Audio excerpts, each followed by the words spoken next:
Hello and welcome to the NFL Abroad podcast. In this episode, we're going to be taking a look back at the Week 6 games and the key points of what happened yesterday in the Sunday games. And there was quite a few shocks this week, weren't there, Thomas? I think the first one we'll get into is the Eagles versus the Jets. Well, what was probably the upset of the week? Yeah, there certainly were some upsets, weren't they, Callum? I think if we're starting off with that Eagles game, probably the upset of the week. I'll give you an interesting fact. This is the first time the Jets have beaten the Eagles in their franchise history, and that dates back to 1973. Wow. So, I saw that comment earlier, or a tweet or something like that. That's where I got that from, and so credit to that guy, whoever that was. But yeah, the first time the Jets have ever beaten the Eagles. You mean you didn't know that fact off the top of your head? I mean, yeah, I did know that fact off the top of my head. That's why I'm just giving it you. Like. But yeah, I mean, what an upset it was. I mean, Zach Wilson setting records for industry franchise history now. But I mean, was it the Jets beating the Eagles, or was it the Eagles beating themselves? Do you think? Well, I don't think it was the Jets beating the Eagles. I probably have to say the Eagles beat the Eagles, and in particular, Jalen Hurts beat the Eagles. What was it? 3 turnovers and a forced fumble in the game, I think. Yeah, that's right. Three interceptions. I mean, one you could argue wasn't his fault. It sort of come out the receiver's hands, but the other two, certainly were his fault. And and another fumble recovered by the Jets. So it was turnovers for the Eagles last night. And I mean, shout out to that Jets defense. To be fair, you've got to give them props because they proved once again they were one of the top 5 defenses in the league. And where would they be now if Aaron Rodgers hadn't gone down injured? I don't know. That scares me, to be fair. I think they'd be well in contention for a playoff spot, that's for sure. And you know what? Zach Wilson is improving, to be fair. He's had a good win against the Bills, unlucky against the Chiefs, arguably, and then a massive win against the Eagles. So, where do the Jets go from here? I'm not sure what the schedule looks like, whether it gets any easier or not. But, we sort of wrote the Jets off a couple of weeks ago, and now they're proving us wrong. Yeah, I mean, I think they're back to 3-3 on the season, aren't they? And like you said, they've had a very tough schedule so far. And obviously, we know they're in that very difficult division as well. They're going to play the Bills again and either the Dolphins once or twice again. So, they are to be 3-3 at this point in the season with Zach Wilson, who everyone had wrote off when he stepped up for Aaron Rodgers. I mean, fair play to Rob Saleh and that defense, because they're actually pulling wins from somewhere. And come like January, February, they might still be in playoff contention for a wildcard spot. And could Aaron Rodgers return? Could he make that miraculous return from injury and take the Jets through the playoffs? We've seen him on the cameras on the field without any crutches, nothing, no protection on that injury. So I don't know if that's just for the cameras or not. But let me just talk a little bit more about Jalen Hurts. I mean, interestingly, he's thrown 7 interceptions this season, and that is more than he threw the whole of last season. He's got 7 touchdowns, 7 interceptions, so he's already broken his interception record from last season, and we're only on week 6, week 7. Yeah, that's crazy. I can't believe that's happened, to be honest. Because like we've said, he's probably in a top 2-3 team in the entire league. It's not like they're lacking any weapons. I mean, AJ Brown had another huge game, I believe. He seemed to be popping up left, right, and centre. So I was amazed with just how little points he scored. But it was just turnovers from Jalen Hurts, like you say. And I'm not sure what's going wrong with him, to be honest. It's like some of especially the end zone interception he's thrown throughout the season. It's like I can't understand what's going on with him. It's almost he's got a bit complacent in a way. Yeah, I'm not sure if his confidence has gone or what, but I mean, I'm surprised it's not come sooner, this loss. I know they have had trouble with turnovers for the season, but before the Jets game, they'd actually not conceded off a turnover, so really he's been getting a little bit lucky. And then coming to this Jets game, when they turned the ball over on more than one occasion, I mean, I think we did say last week, if it happened once or twice, then they might still win the game, but when you're doing it 3-4 times, then you're asking to lose. Yeah, definitely. And so what do you see the Eagles going from here? Do you think it's just a one-off loss to the Jets, or do you think there's a bigger problem at front here? Do you know what? I think the only issue is Jalen Hurts currently. I don't want to, sort of drill down on him too much, but that genuinely is the only issue on this Eagles team for me at the moment. We said that last week, and that's probably what took him, or will take him out the MVP question. For me personally, it's just turnovers. I'm not sure what they've got to do to try and prevent this from happening in the future. Some obviously need a bit of coaching, a bit of training, try and get him back on track to what he was like last season, and then see what happens in these next couple of games. But take it one game at a time, and interceptions and turnovers, they've got to cut that out of the game massively. Yeah, certainly. And I mean, they don't have the easiest schedule as well. Obviously, they've still got the Cowboys to play twice throughout this year. And I does mean, this that's an loss, easy game, to be fair. but does this loss allow the Cowboys back into contention for that number one spot in the East?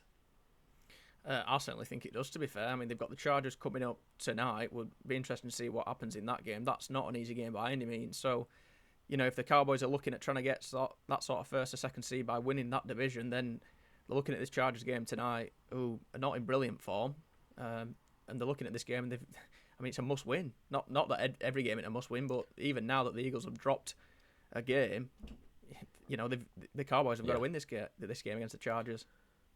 Yeah, I completely agree. That's got to fire them up, certainly, to go out there and make a statement tonight. And I think they will, to be honest, having seen this game. They can't get complacent. It doesn't matter who you're playing. You've got to go out and do the job. And I think the Cowboys will come out firing. But I do just want to tell you about this Eagles schedule coming up that they've got. They've got the Eagles next week, then the Commanders, which is, probably a little bit of a rest for them.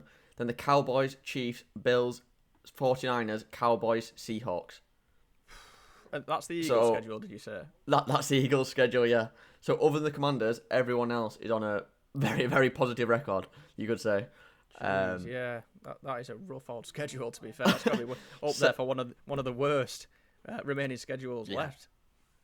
Yeah, it's got to be. I mean, 7 out of the next 8 games are all on winning schedules and winning records, and not only just winning records. I mean, you got the Dolphins who are we've seen take over games and dominate. The Chiefs who are 5-1, the 49ers who are 5-1, the Bills who are 4-2, the Seahawks who are 4-1. It's like this Eagles team has really got to step up now, and they need to sort of learn from the mistakes yesterday and make sure they don't replicate it, because these other teams will punish them even worse than the Jets did last night. Yeah, I think they've kind of been humbled in a way, and do you know what? Nobody, well, especially you don't like the Eagles. I don't mind them as much, but I guess you love to see it, don't you? Oh, I do. I mean, the 49ers and the Eagles losing in the same night. I mean, that's like Christmas for the Cowboys fans. But you don't want to get too hung up on that. That's like small franchise mentality. You want to actually be focusing on yourself and just beating them every time you play them. Yeah, so we'll get onto the 49ers. We will get onto the 49ers. Yeah, in fact, let's move over to them now. Obviously, both of these teams were both 5-0 coming into this week, and were both upset. I mean, the Browns, probably more respected than the Jets coming into this one, but no one expected the Browns to win with a backup quarterback in play as well. But again, it was a case of the defense on both sides. That Browns defense took over. I know the 49ers were hampered by injuries badly as well, to be honest, but the Browns did enough and beat the 49ers in the end. I mean, yeah, I think that Browns defense has certainly cemented itself at the best in the NFL, if it hadn't already. A couple of interceptions, another forced fumble. We've not seen many teams, or any team really, put that sort of pressure on the Niners this year. And the Browns are the first team to do it, and look what happens. They managed to get the victory. Yeah, I mean, that was Brock Purdy's first interception of the season so far, like you say. And it wasn't just that. He was just disrupted all night. He was always under pressure. It was a dirty game in a way as well. Like the Browns came to make it physical and upset the 49ers. That's exactly what happened. We saw McCaffrey leave the game with injury. We saw Deebo Samuel leave the game with injury. I think Trent Williams might have left for a period of time as well. But I mean, that's all play actually where Myles Garrett had manhandled Trent Williams like he was a child. This Browns defense is physical, and they come to play and they come to win, and that's exactly what they did. They took over the game, and did enough, just to just let the offense just get by. You know what I mean?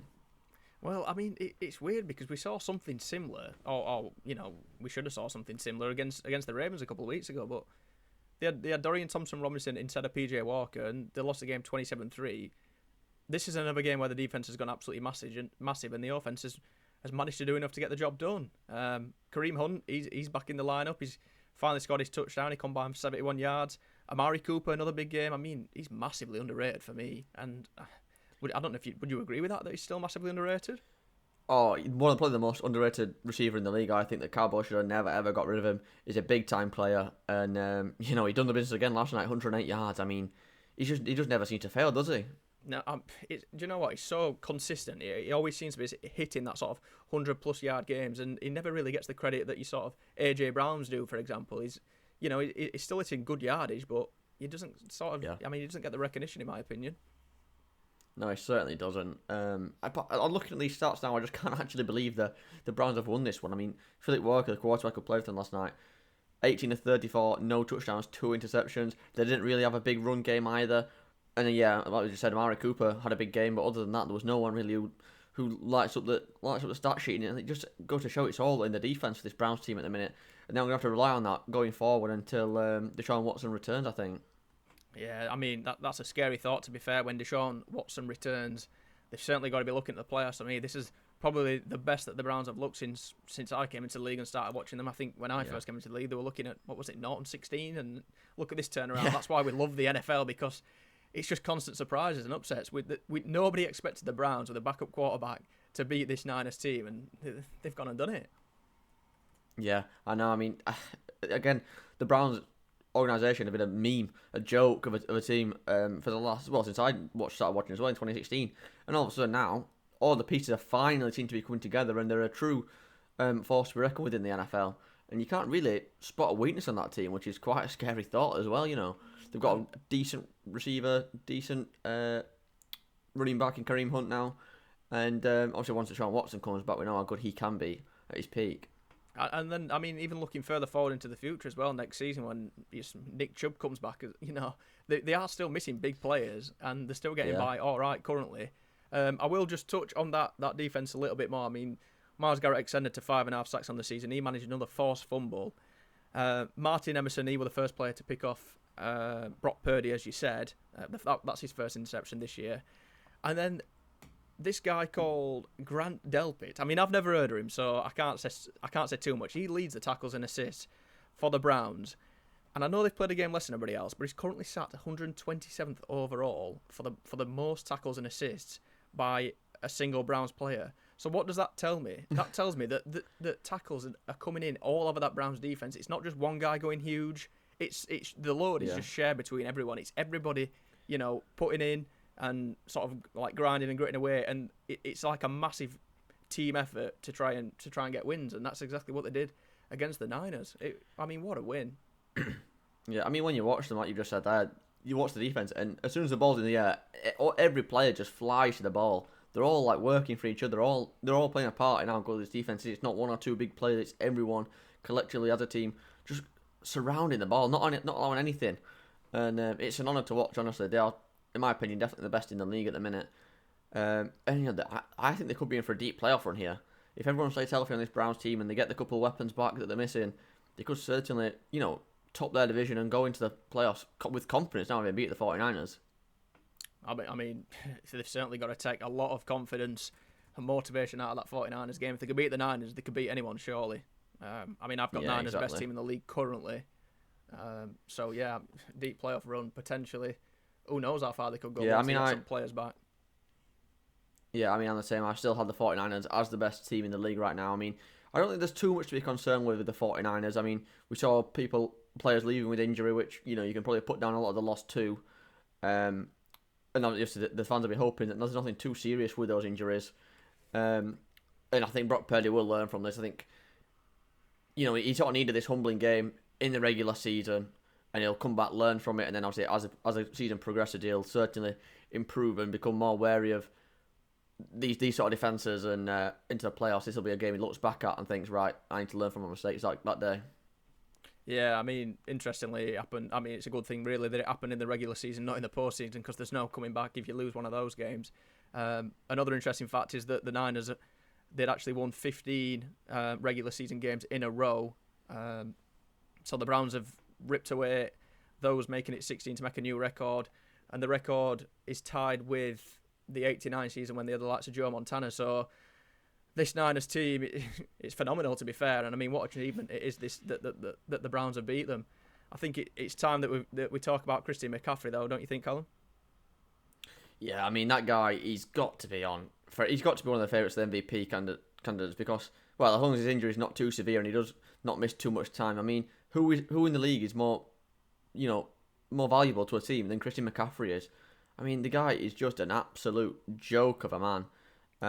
Again, another touchdown last night. He's at 15 games in a row, did you say?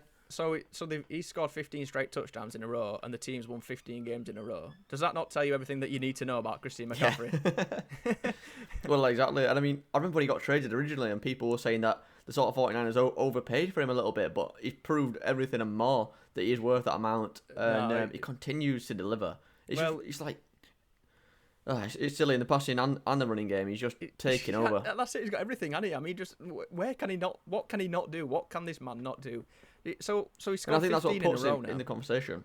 Well, absolutely, in the conversation for MVP. Well, let's just get back onto that point that he scored 15 in a row. He's now tied with Hall of Famers John Riggins and O.J. Simpson.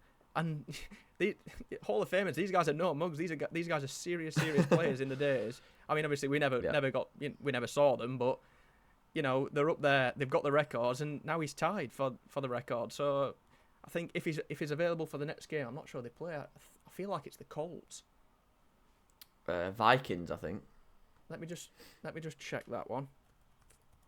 Yeah, like you say, if he continues this sort of form, he's going to go down as one of the greats, and especially if you can take them to a Super Bowl this year, like we're thinking they're going to do. Then obviously that, as soon as you start winning the big one, that's when you start cementing yourself in the legacy books for the organisation. He'll probably remembered along the lines of Joe Montana and the other 49ers legends. Absolutely, he's certainly got to be up there. I've just checked the schedule for the Niners, and you're right, it is the Vikings, and they've got one of the worst defenses in the league, so you'd expect him to score another touchdown if he's fit and available for this game, which I hope he is, because he's just one of them players that you just can't hate. You just love to watch him, and everything that he's doing in the NFL, as NFL fans, it's such a good watch. Yeah, I mean, don't get me wrong, I hate the 49ers, especially George Kittle after last week. But I mean, you never want to see the players go down injured, especially the best players like your McCaffreys and you saw Deebo Samuels. You just enjoy. You've got to watch and just enjoy watching them like you have done with the Chiefs the past few years. I mean, it's just one of those organisations again where it's a joy to watch, really. I mean, let me just talk about George Kittle quickly. He was massively humbled this week. I barely think he had a sniff of the ball, to be fair. He might have had one reception, so he's giving it all large after beating a small team like Dallas Cowboys, and then they go and beat the Browns. So they go and lose to the Browns, and he barely has a touch. So get humbled, George Kittle. One catch for 1 yard, and I can't believe they didn't even go to him in the fourth quarter on that drive as they marched down the field. I thought they might turn to him and ask a big play of your pro ball tight end, but he never got the opportunity. And in the end, it came down to a kicker. A rookie kicker to try and win the game for you, and he missed in the dying seconds. So he was 1 for 3 in the game, missed the game-winning field goal, and that might haunt him for the rest of the season. Really, we've seen this type of thing happen before, where it stays in the kicker's minds and they sort of lose confidence and they just start missing and missing and missing. So I mean, that could be a potential problem for the 49ers as the season goes on. Yeah, are they going to want to rely on him? When they get to that sort of fourth downs, and is it worth just going for the touchdown or not?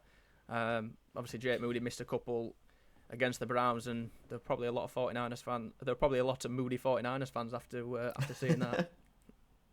Yeah, well, obviously the Robbie Gould go in the offseason. He was wanting too much money, I think, and they had to pay all the other big players. So they sort of started again with this rookie. They must have rated highly to even draft him, and obviously not come up in a big moment when he actually mattered. So I think it'll certainly be a concern for the 49ers, but we've just seen this team beat other teams by 7, 14, double digit amounts, so he probably won't come back to the forefront again until we see another close game for the 49ers, which might not be until they play the Eagles or the Cowboys or whoever they play in the playoffs. So I think he just needs to get into a position to watch out for.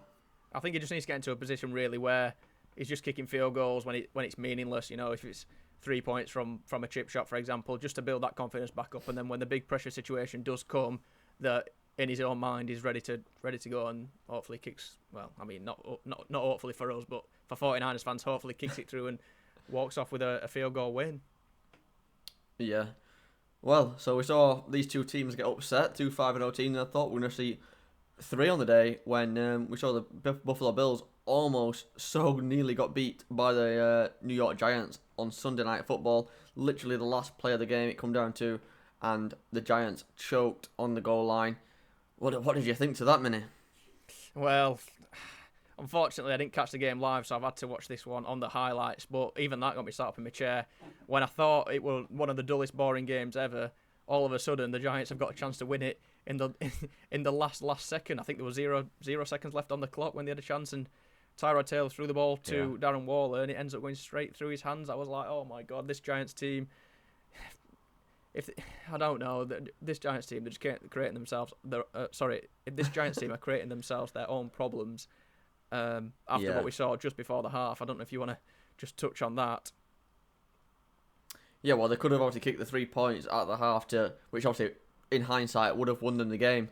And obviously, they chose to go for it. They tried to go for a run with Saquon Barkley with no timeouts left, and then they sort of run out of time, and they couldn't get the ball spotted in time. And then, you look back at it after the game, you think, right, that's the point in the game where we've actually lost it for ourselves. We didn't kick the field goal, and also, why would you run it anyway? You know, if you go for a throw, at least you've got another shot. You're not just relying on one play. I mean, that's it just bad shows coaching. That's bad coaching, bad play calling. I don't know why they're putting so much back into Saquon Barkley when he's only just come back into the lineup. Just take the field goal, worst case scenario, or at least have a shot at the end zone. You've got 14 seconds, potentially 2, maybe even 3 plays, depending on how much time you take. I just don't think. Yeah, I think it just comes down to trust. They didn't trust Tyrod Taylor to protect the ball, I don't think, in that position. But in which case, just kick the field goal or something. There's so much more they could have done with that one play. And again, at the end of the game, it's a very, very poor play call, in my opinion, to throw that jump ball up in a 50-50 to Darren Waller, who, by the way, I do think was quite unlucky not to have a PI call on that play. And I think maybe if it was Travis Kelce and the Chiefs, they might have got a PI call on that one. Was that on the last play for Waller? Because he'd actually got a defensive PI call moments before, didn't he?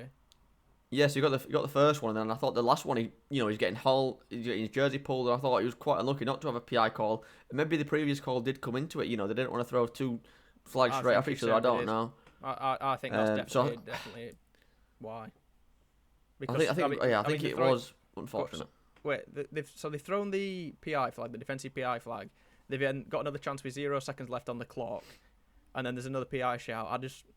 I don't know. I can't see him throwing another flag, regardless of whether it were clear and obvious or not. Especially the Giants. I mean, they're not doing too well, are they? So maybe they favour the Bills in that scenario. I'll have to go and watch that one back and just confirm that in my own mind, I suppose.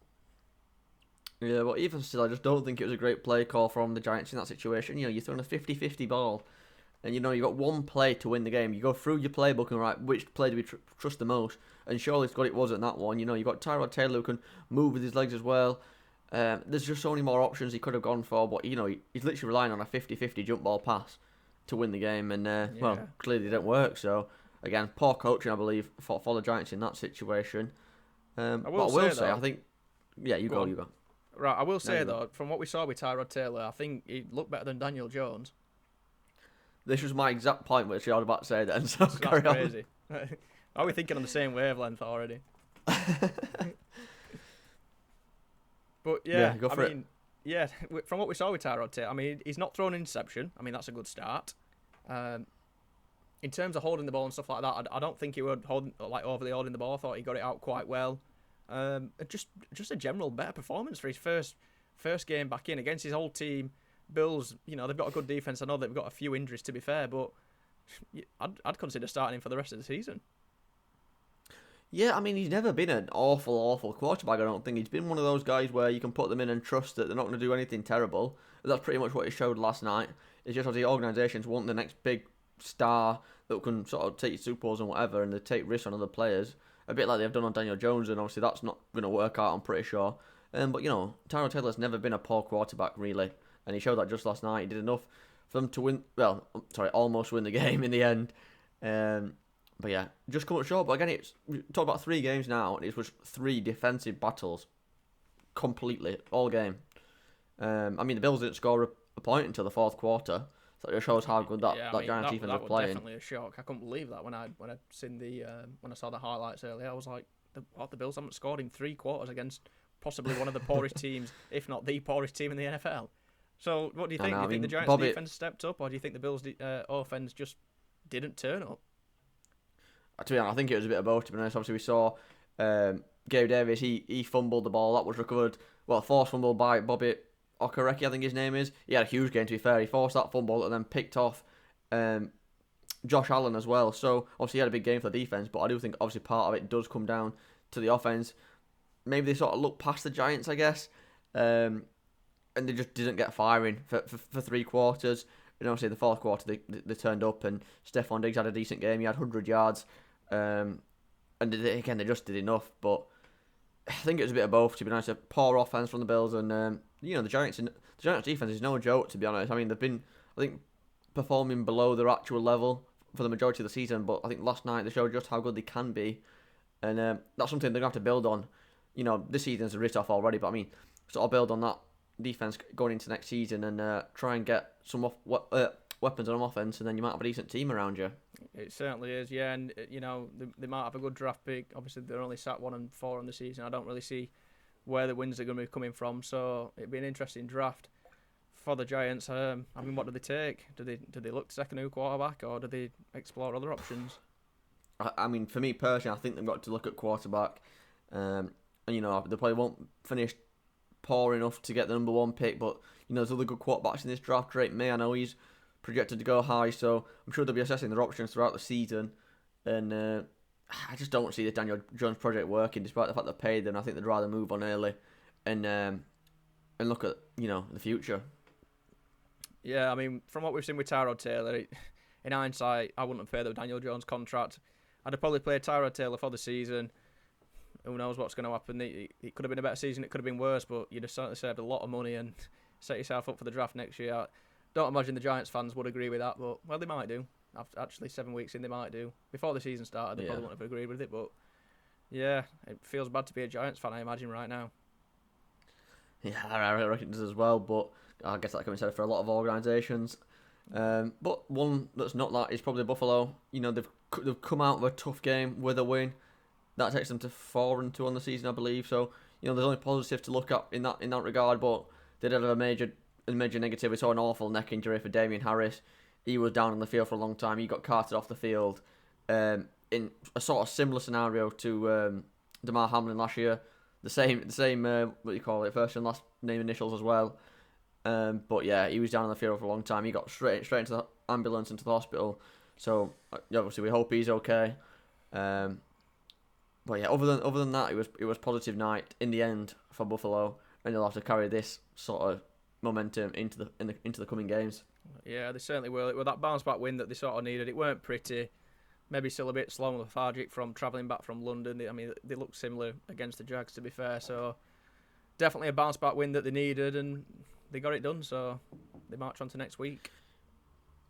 Yeah, and obviously I will just point out. Obviously, I've just mentioned that injury there to Damien Harris, but I couldn't believe myself how many injuries there were yesterday. It just feels like it was one after the other. What do you think's going on in the NFL? Is it an injury problem?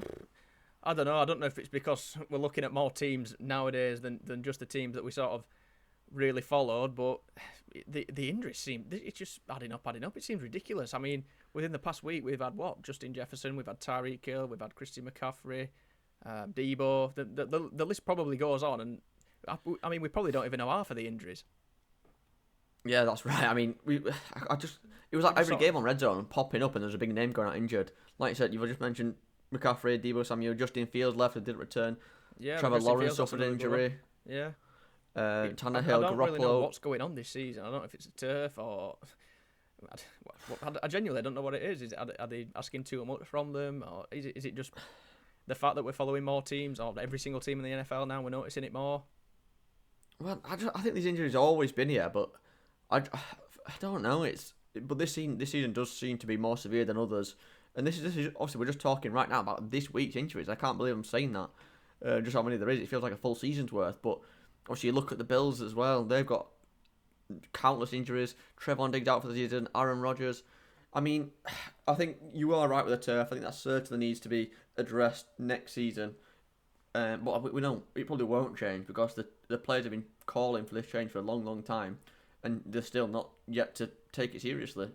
Well, I don't know. It's getting to a point now where we've got serious big NFL players that are picking up these season-ending injuries. We've got Tre'Davious White. He's another one. Matt Milano. It sounds like he's out for the season. That's another couple of Buffalo Bills. I think that's within the last 2 weeks, not just this week. So I mean, we could go back through all the weeks and we could probably name even more. But well, we'd be here all night. Well, genuinely, yeah. And we've got so football how soon, do the players? So we haven't got all night, unfortunately. Yeah. So, but how do the players sort of drive this change? Is it a case of refusing to play unless something gets done. I'm not sure what they can do to go about this and take it to the next level, and really get into Roger Goodell and be like, look, this has got to change. Well, I guess it's not Goodell; it's mainly the owners, but Goodell could maybe put rules in place that they got to play on grass fields. Yeah, I'm not.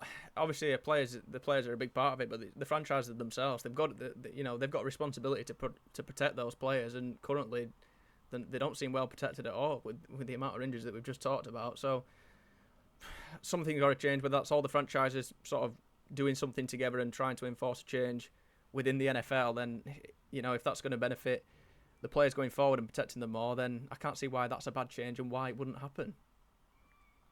Yeah, it's just all money for the owners, I think. But I mean, surely to God, they've got enough money to just put a bit of grass down.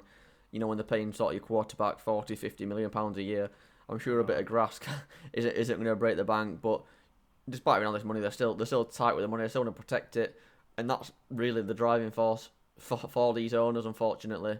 And until something I think is put in place by the commissioner, then nothing will change. In terms of fans, you're looking at your best players, and the fans want to see the best players play. If the best players are not playing, is that going to drive them away from going to the game, for example? I'm not sure. Well, the problem is there's just that many players wanting to play the NFL. There'll always be someone to fill that gap be that next superstar. Mm-hmm. And I guess that's where they're losing out, really. Especially, like, you look at the running back scenario where they're getting underpaid and the owners don't want to pay them because they know there's always the next man or the next superstar who is going to cost you less money. And, there's definitely reasons for changing the NFL with the turf and running back contracts and stuff, and I think that's got to be addressed in the coming years. But I mean, we're not going to change that, so I don't know why we're talking about it. But you know how it is. Well, we'll talk about anything and everything to do with NFL on this podcast. We do, and coming this Thursday is the Week 7 preview. We'll be diving into every game, offering our insights and predicting the games just for your pure enjoyment and because you've got nothing better to do. But that's it for this episode. We've covered the 3 main games that we wanted to cover. We also let the Lions beat the Bucks. Thursday night football this week. Come on. Sorry for interrupting. Who is it? Oh yeah, Saints versus. The Saints. We're going to beat the Jags. I would probably disagree with that, but you have to come back on Thursday for our podcast to find out who I'm taking in that game. But with that being said, thanks for watching, and we hope you enjoyed. Thank you for watching this episode of the NFL Abroad podcast. If you have enjoyed, then please feel free to like and follow for more. New episodes are released every Thursdays.